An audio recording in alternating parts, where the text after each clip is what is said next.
بسم اللہ الرحمن الرحیم۔ السلام علیکم۔ میں اپنے تمام دوستوں کو میرے چینل سسلی نیوز پر خوش آمدید کہتا ہوں۔ اماراتی حکام کی جانب سے کرونا وائرس پھیلاؤ خدشات کے باعث پاکستان سمیت دیگر کچھ ممالک کے شہریوں کو نئے ویزا کا اجرا مکمل طور پر روک دیا گیا ہے، جس کے بعد پاکستانیوں کو نیا ویزا جاری کرنے پر غیر معینہ مدت کے لیے پابندی عائد کر دی گئی ہے۔ تاہم پہلے سے ویزا حاصل کر لینے والے پاکستانیوں کو داخلے کی اجازت ہوگی۔ اسی طرح ورک ویزا والے پاکستانیوں کو انٹری پرمٹ جاری کرنے کا سلسلہ تاحال جاری ہے۔ پاکستان میں واقع امارات کے سفارت خانے کی جانب سے بتایا گیا ہے کہ پاکستانیوں اور دیگر غیر ملکیوں پر یہ پابندی غیر معینہ مدت کے لیے لگائی گئی ہے۔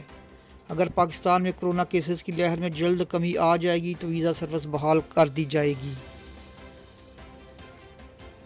فی الحال یہ پابندی غیر معینہ مدت کے لیے ہے۔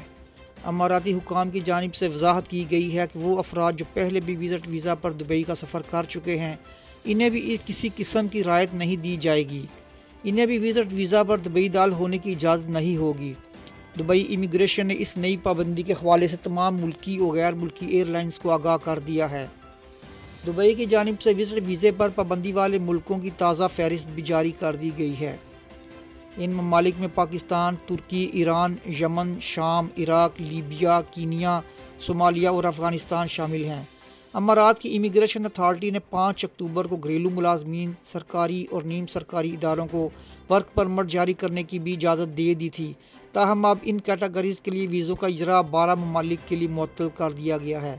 اپنی اس خبر کے ساتھ آپ سے اجازت چاہوں گا۔ اللہ حافظ۔